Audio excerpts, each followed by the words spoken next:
Wow, sangat keterlaluan. Secara terang-terangan ternyata timnas Indonesia dikeroyok Bahrain dan AFC. Apakah FIFA bisa membantu? Begini penjelasannya. Yes, timnas Indonesia tak sendiri. Kali ini Irak senggol AFC dan Bahrain. Apakah reputasi AFC akan tenggelam karena berani lawan timnas Indonesia? Begini penjelasannya. Menpora sampai turun tangan. Permintaan kocak Bahrain memang bikin dunia geger.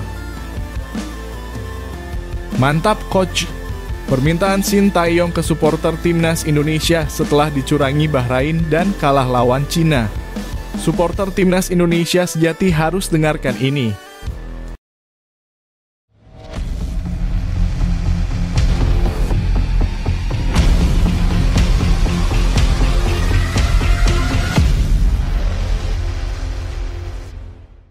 Mohon subscribe channel Timnasku Indonesia agar tidak ketinggalan informasi Timnas Indonesia.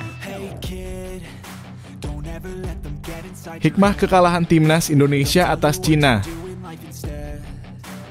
Kekalahan timnas Indonesia 1-2 atas Cina pada pertandingan yang berlangsung di Qingdao 15 Oktober lalu memberikan banyak pelajaran berharga. Meski hasil tersebut mengecewakan, ada hikmah di baliknya. Salah satunya adalah kesadaran bahwa timnas Garuda masih belum sejajar dengan tim papan atas Asia, baik dari segi permainan maupun peringkat FIFA. Indonesia sebenarnya berangkat ke Cina dengan kepercayaan diri tinggi setelah bermain imbang melawan Bahrain di pertandingan sebelumnya. Dalam pandangan banyak pihak, dua laga tandang melawan Bahrain dan Cina dianggap bisa mendulang poin maksimal. Namun kenyataan berbicara lain. Meski Indonesia tampil dominan dengan 76% penguasaan bola dan mencatat 14 tembakan, hanya 1 gol yang berhasil dicetak. Di sisi lain, Cina yang bermain dengan strategi klasik kick and rush berhasil memanfaatkan kelengahan pertahanan Indonesia. Salah satu momen krusial adalah kesalahan individu dari Saine Patinama dan Mas Hilgers yang berujung pada gol lawan. Ini menunjukkan bahwa untuk bisa bersaing di level tertinggi, konsentrasi selama 90 menit adalah hal mutlak yang harus diperbaiki. Kesalahan-kesalahan kecil yang tampak sepele bisa berakibat fatal di pertandingan besar. Banyak yang mempertanyakan keputusan Sintayong, pelatih timnas Indonesia, yang membuat perubahan besar dalam susunan pemain. Rizky Ridho, Sandy Walsh, dan Tom Haye yang merupakan pemain-pemain kunci justru dicadangkan pada laga ini. Akibatnya permainan Indonesia tidak optimal sejak awal, meskipun Tom Haye saat akhirnya dimainkan di babak kedua tampil cukup gemilang dengan mencetak gol penyama kedudukan. Namun kritik keras yang muncul di media sosial pasca kekalahan ini, termasuk tagar Sintayong out, terasa tidak adil. Mengapa? Karena perubahan besar dalam tim tidak bisa terjadi dalam sekejap. Sintayong telah membawa Indonesia naik peringkat FIFA dan menciptakan kemajuan signifikan dalam beberapa tahun terakhir. Kritik memang diperlukan untuk memperbaiki performa, tetapi perlu diingat bahwa proses untuk membangun tim yang solid membutuhkan waktu. Jika kita melihat tim-tim besar di dunia, bahkan pelatih kelas dunia seperti Hansi Flick dan Luis Enrique pun mengalami kesulitan ketika menangani tim nasional. Meskipun mereka sukses besar di klub-klub top. Hal ini membuktikan bahwa menangani tim nasional memiliki tantangan tersendiri yang tidak bisa diselesaikan hanya dengan mengganti pelatih. Dengan pertandingan berat melawan Jepang dan Arab Saudi yang akan datang, penting bagi timnas Indonesia untuk menjaga semangat dan fokus pada persiapan yang matang. Meskipun peluang lolos ke Piala Dunia 2026 masih terbuka, tantangan besar masih menunggu di depan. Bagaimana pendapat Anda mengenai kekalahan Indonesia kali ini? Apakah menurut Anda Sintayong perlu diberi kesempatan lebih atau sebaiknya ada perubahan besar di tim? Mari bagikan opini Anda di kolom komentar.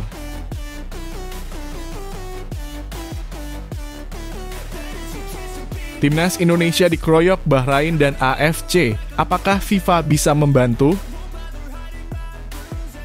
Bahrain tampaknya benar-benar merasakan ketegangan jelang pertandingan kualifikasi Piala Dunia 2026 di Stadion Utama Gelora Bung Karno (SUGBK) Jakarta.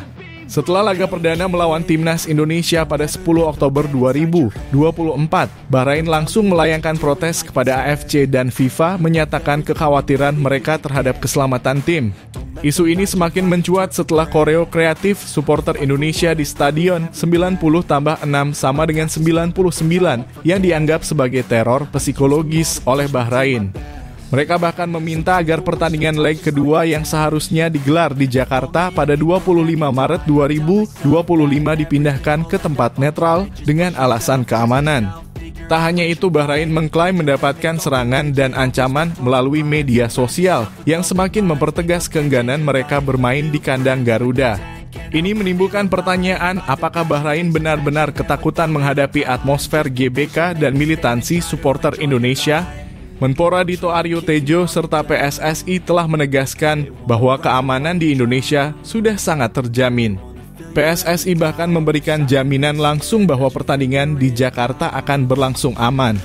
Namun tampaknya Bahrain tetap bersikeras mengajukan permintaan kepada AFC untuk memindahkan venue pertandingan. Yang lebih menarik, posisi ketua AFC saat ini dipegang oleh Salman bin Ibrahim Al Khalifa yang notabene berasal dari Bahrain. Banyak yang menilai ini bisa menimbulkan potensi konflik kepentingan dan membuat Timnas Indonesia berada dalam situasi sulit. Di tengah polemik ini, FIFA diharapkan bisa turun tangan dan menjadi penengah yang adil. Jika melihat kasus serupa, AFC pernah mengambil keputusan tegas terhadap klub asal India, Mohun Bagan, yang mengajukan permintaan serupa karena alasan keamanan saat akan bertandang ke Iran. Permintaan mereka ditolak dan klub tersebut malah dihukum. Lalu, mengapa Bahrain harus diperlakukan berbeda? Pertandingan kandang di GBK menjadi hak penting bagi Timnas Indonesia. Supporter berharap FIFA tidak tunduk pada tekanan Bahrain dan memastikan laga tetap digelar di Jakarta. Bagaimana menurut kalian, apakah Bahrain benar-benar takut dengan atmosfer SUGBK atau hanya mencari alasan untuk menghindari kekalahan? Mari bagikan pendapat kalian di kolom komentar.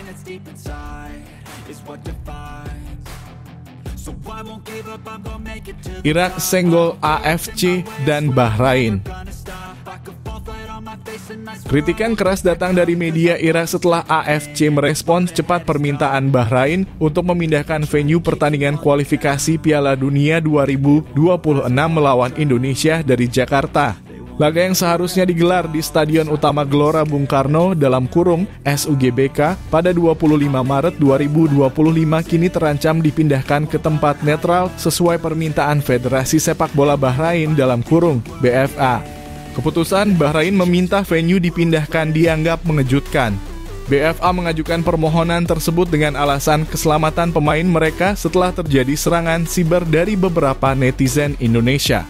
Serangan ini muncul setelah pertandingan leg pertama pada 10 Oktober 2024 yang berakhir dengan hasil imbang 2-2, yang dinilai kontroversial karena wasit asal Oman, Ahmed Al-Kaf, memperpanjang waktu lebih dari 6 menit. Hasil pertandingan tersebut memicu amarah supporter Indonesia, terutama karena gol penyama kedudukan Bahrain terjadi di menit-menit tambahan yang dianggap tidak sesuai. Akibatnya, wasit dan timnas Bahrain menerima serangan melalui media sosial. Bahrain kemudian merasa bahwa kondisi ini mengancam keselamatan pemain mereka dan meminta AFC serta FIFA untuk memindahkan pertandingan leg kedua ke tempat netral, bukan di Jakarta. Respon cepat AFC terhadap permintaan Bahrain ini justru memicu kontroversi. Banyak pihak, termasuk media Irak, mengkritik langkah AFC yang dinilai terlalu memihak Bahrain. Dalam unggahan akun X @IrakFootballPod, media Irak mengungkapkan ketidakpuasan mereka terhadap keputusan AFC, menyebutnya sebagai omong kosong. Mereka menegaskan bahwa Bahrain tidak berada dalam risiko apapun dan bahwa pertandingan seharusnya tetap berlangsung di Jakarta. Menurut mereka, permintaan Bahrain untuk memindahkan venue adalah keluhan yang tidak berdasar. Irak memiliki pengalaman langsung bermain di Jakarta saat menghadapi Timnas Indonesia pada Juni 2024. Dalam pertandingan tersebut, mereka menang 2-0 di Stadion Utama Gelora Bung Karno, dan menurut mereka tidak ada masalah keamanan yang signifikan selama pertandingan itu berlangsung. Respons AFC yang cepat menangani keluhan Bahrain ini justru memperlihatkan bahwa federasi lebih condong mendengarkan keluhan Bahrain ketimbang menindaklanjuti protes resmi PSSI terkait kepemimpinan wasit pada leg pertama. AFC bahkan menyatakan akan mengadakan pertemuan dengan FIFA, BFA, dan PSSI untuk membahas masalah ini, menekankan bahwa keselamatan pemain, ofisial, dan penggemar adalah prioritas utama mereka. Namun kritik dari media Irak memperkuat anggapan bahwa keputusan ini mungkin terlalu berlebihan. Mereka menilai bahwa supporter Indonesia memang marah, tetapi tidak ada alasan kuat untuk memindahkan pertandingan keluar Indonesia. Selain itu, pemindahan venue hanya akan merugikan Indonesia yang seharusnya mendapatkan keuntungan bermain di kandang sendiri. Bagaimana menurut kalian, apakah AFC mengambil keputusan yang tepat? Ataukah ini hanya respons berlebihan dari Bahrain? Ayo, bagikan pendapat kalian di kolom komentar.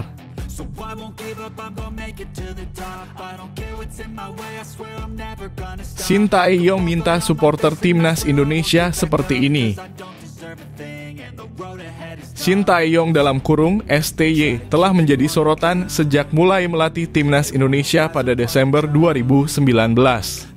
Di bawah kepemimpinannya, timnas mengalami peningkatan yang signifikan, baik dari segi permainan maupun peringkat FIFA. Saat pertama kali STY datang, timnas berada di peringkat 173, namun sekarang berhasil naik ke peringkat 129 per Oktober 2024. Prestasi lainnya termasuk membawa Indonesia menembus semifinal Piala Asia U-Strip 23 dan lolos ke babak 16 besar Piala Asia 2024. Walaupun pencapaian STY mengesankan, supporter dan netizen Indonesia seringkali terlalu ekstrem dalam memberikan dukungan. Banyak yang tidak bisa menerima kritik terhadap STY maupun timnas, sehingga seringkali komentar positif dan saran konstruktif berujung pada hujatan. STY sendiri memiliki harapan besar terhadap supporter timnas Indonesia. Ia meminta agar supporter tetap mendukung dengan cara yang positif, memberikan energi yang membangun, serta tidak segan untuk memberikan masukan yang bermanfaat.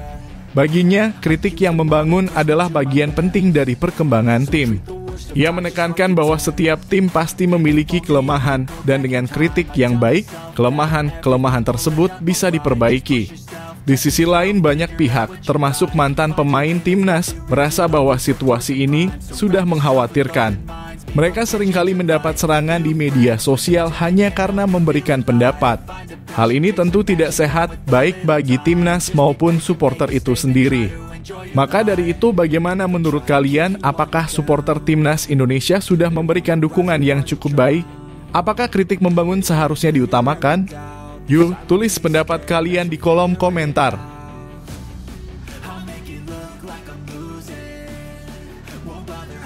Menpora buka suara soal Bahrain tak mau main di Indonesia. Menarik perhatian publik kabar bahwa Bahrain enggan bermain di Indonesia dalam pertandingan kualifikasi Piala Dunia 2026 mengejutkan banyak pihak. Pertandingan ini seharusnya digelar pada 25 Maret 2025 di Stadion Utama Gelora Bung Karno dalam kurung SUGBK Jakarta, namun kini terancam batal karena Bahrain dikabarkan ketakutan untuk bertandang ke tanah air. Menpora Dito Aryo Tejo pun angkat bicara terkait hal ini, menyampaikan bahwa alasan Bahrain tersebut tidak beralasan. Dalam wawancaranya, Menpora Dito dengan tegas menyatakan bahwa keamanan di Indonesia sudah sangat terjamin. Jangan itu menurut saya bisa-bisaan Bahrain saja. Keamanan di sini sudah terbukti ketika kita sukses menyelenggarakan Piala Dunia U-Strip 17 2023 tanpa masalah berarti, ujarnya. Ia juga menambahkan bahwa setiap pertandingan yang diselenggarakan di Indonesia, termasuk laga timnas Indonesia, sudah sangat family friendly dan nyaman untuk ditonton oleh berbagai kalangan. Dito mengungkapkan bahwa langkah Bahrain ini terlihat seperti dalih untuk menghindari pertandingan, terlebih jika melihat bagaimana Indonesia mampu menjadi tuan rumah yang baik dalam berbagai event olahraga internasional.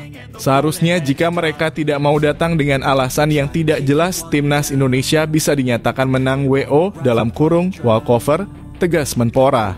Pernyataan ini juga didukung oleh Ketua Umum PSSI Erick Thohir yang sempat bereaksi terhadap keputusan Bahrain tersebut.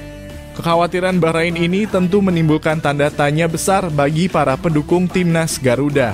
Apakah benar mereka takut menghadapi kekuatan Indonesia di rumah sendiri, atau ada alasan lain yang disembunyikan?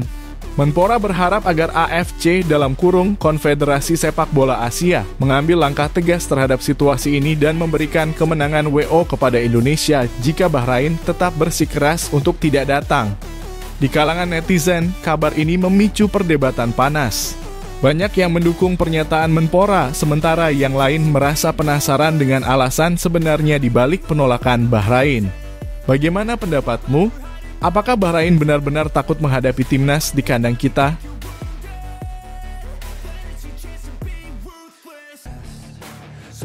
Jay Itzes siap bela timnas, Ivar Jenner absen lawan Jepang, tantangan berat menanti Garuda. Kabar baik datang jelang pertandingan krusial timnas Indonesia melawan Jepang di kualifikasi Piala Dunia 2026. Wakil kapten skuad Garuda, Jay Itzes, dipastikan siap tampil di laga tersebut. Pemain Venezia yang bermain di Serie A Italia ini tidak terkena akumulasi kartu kuning, meskipun sebelumnya mendapat kartu saat melawan Cina dan Vietnam. Pasalnya, aturan pemutihan kartu kuning setelah putaran kedua membuat Jay bisa turun tanpa halangan di putaran ketiga kualifikasi.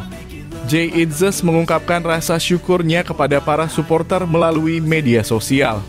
Satu tim, satu bangsa. Sampai jumpa semuanya di bulan November. Terima kasih untuk dukungannya. Kita Garuda, tulisnya di Instagram, menegaskan semangatnya untuk pertandingan melawan Jepang dan Arab Saudi yang akan digelar di Stadion Gelora Bung Karno. Namun di tengah kabar baik ini, ada kabar buruk dari Ivar Jenner.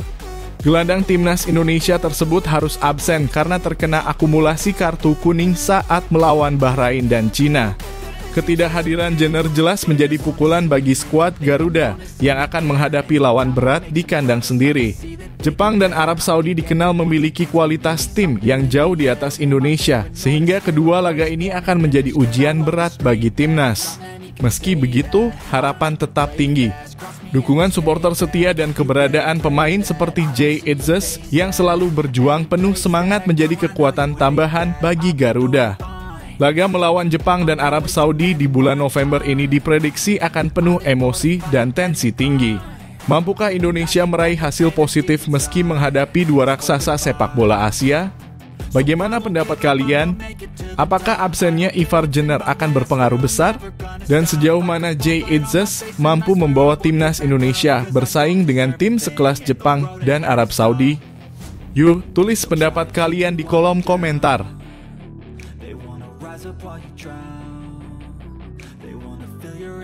Timnas Indonesia dapat nilai B- di kualifikasi Piala Dunia 2026.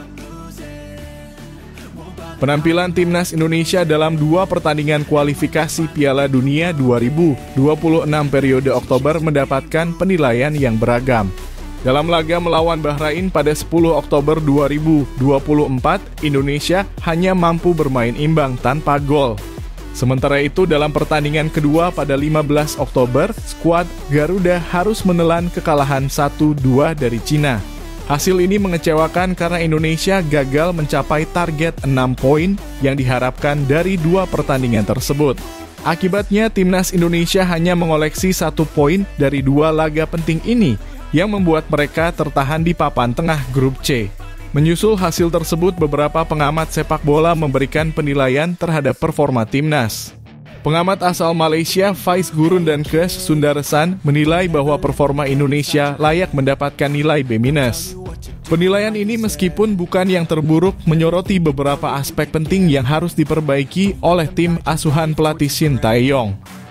Kedua pengamat tersebut melihat bahwa ada potensi dan perkembangan yang menjanjikan, namun tetap ada banyak ruang untuk perbaikan. Kita sepakat untuk memberikan nilai B- untuk Indonesia kali ini, ujar Faiz dan Kes dalam program sepak bola di Astro Arena. Meski hanya mengantongi 3 poin dari 4 pertandingan, peluang Indonesia di grup C masih terbuka. Persaingan di grup ini cukup ketat dengan selisih poin antara peringkat 2 hingga 6 yang tidak terlalu jauh. Ini berarti dengan usaha lebih keras, timnas Indonesia masih bisa menjaga asa untuk lolos ke Piala Dunia 2026 melalui jalur playoff. PSSI sendiri menargetkan Indonesia bisa finish di peringkat ketiga atau keempat di grup dengan total 15 poin untuk mengamankan tiket ke playoff terakhir. Meskipun target ini terlihat menantang, peluang itu tetap ada jika timnas mampu menunjukkan performa yang lebih baik di laga-laga mendatang. Bagaimana pendapat kalian? Apakah Indonesia bisa bangkit dan meraih hasil lebih baik di laga-laga berikutnya? Beri komentar kalian di bawah.